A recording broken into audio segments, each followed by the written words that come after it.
Hi, I'm Vicky Pippin, and sorry, you guys, I haven't been feeling good. I had COVID again for the second time, and I just got out of the hospital, so I was kind of in a rush to do everything. So I am discussing on air persuasive speech, parenting social media. And there's a really good site from the Cleveland Clinic. It's health.clevelandclinic.org. You can get some really good information from there. And then there's DC Academy, and it's a digital site, academy.org. And then there's the other one was from positive and negative of social media on children, and it's from https parenting.firstcry.com. Okay, parenting social media has become a big issue today because you don't know what these kids are doing. My main point is the effects on social media has on children. And the supporting point to that is is it healthy for your child to have the same habits and to do, um, you know, whatever they want to on social media. Second supporting point is child psychologist Dr. Kate from the one I mentioned at first there, the Cleveland Clinic. She's a child psychologist, and she's Dr. Kate, and she discussed the potential dangers of kids using social media. I have the impact. Second and main point is the impact on children that it has, and one of the supporting topics is children younger than 11 years old that use Instagram and Snapchat are more likely to have problematic digital behaviors. That's weird. I'll explain what that is. To support that, it says letting your kids dive into social media can be very scary. The dangers of social media is my third point, and I'm going to explain some really good dangers.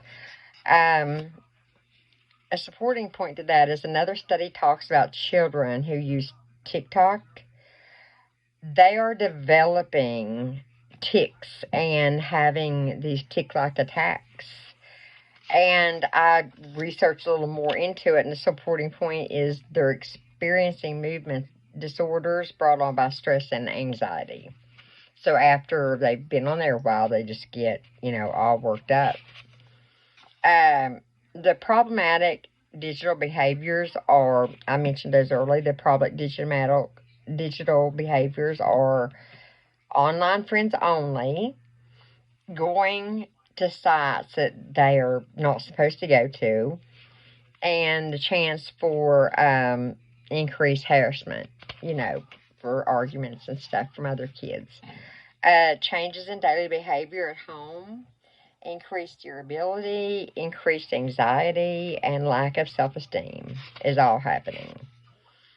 In a recent poll, 50% of children 10 to 12 years old and 30% of children 7 to 9 years old are using social media apps that are for 13 and over. So we've got from 7 to 12 using from 13 and over.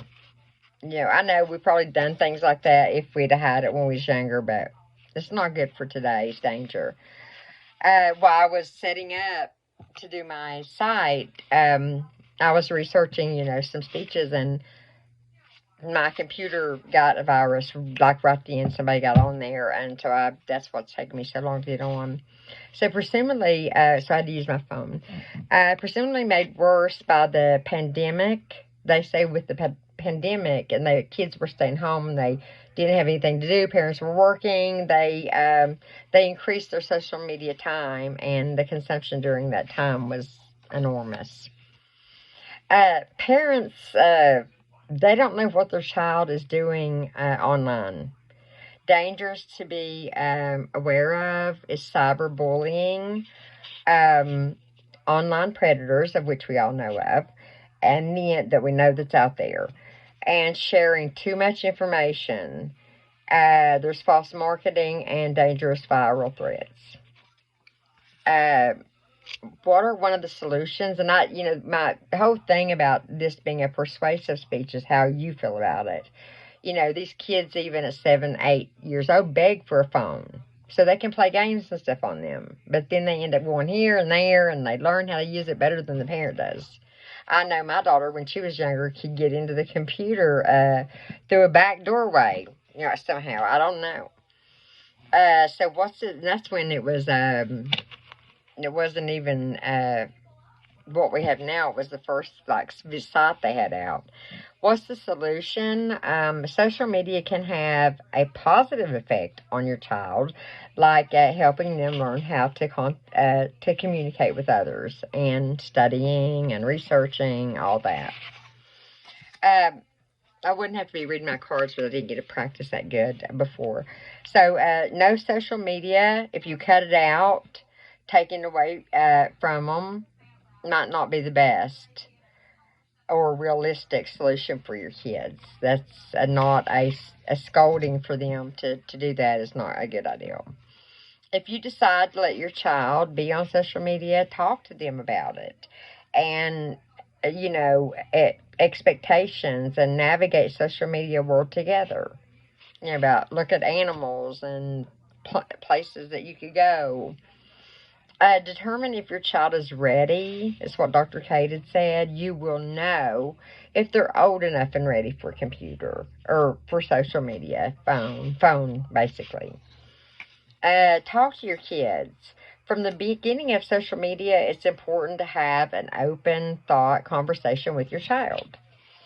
Limit screen time, monitor their usage, and model good behavior for them. This enchanted territory, Dr. Haight says, it takes time and energy, and it can be difficult for parents because they're working and raising kids and household chores and all that. So it's hard to really keep up with them. A love-hate relationship is born when people get on the internet, because it can be really, like some people say they get liked post, or they get a post that's ignored. And one girl mentioned that if she doesn't get a like within a minute of posting something, she takes it down, And so that causes self-esteem, because her friend is saying, I got 200 hits, and she has not had anything yet. That increase in anxiety and depression, a loss of, this is really strange, a loss of authentic self. That's where they create a world designed to appear a certain way. That happens. And then self-worth based on social media. If you don't get a like, like I said, within a minute, they take it down. And it's okay to ask for help, and I mean, we're talking about Dr. Kate is a psychiatrist, not a psychologist. If you're struggling, with how to navigate social media and keep your kids safe, make sure your kids are safe. The Digital Citizens Academy offers a home program to help you parent your children online. So that was the good thing about it. You can always go there, and it's called the Digital Citizen Academy. I think that's the DC Academy, and it's got tons of great information. It's absolutely wonderful.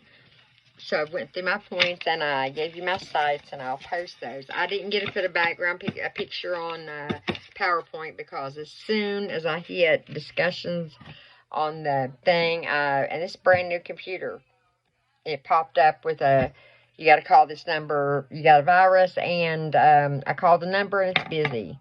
So I don't know. I'll probably have to get on and call another support. So anyway, thank you. And the next one I'll post is the farewell speech. Thanks, guys.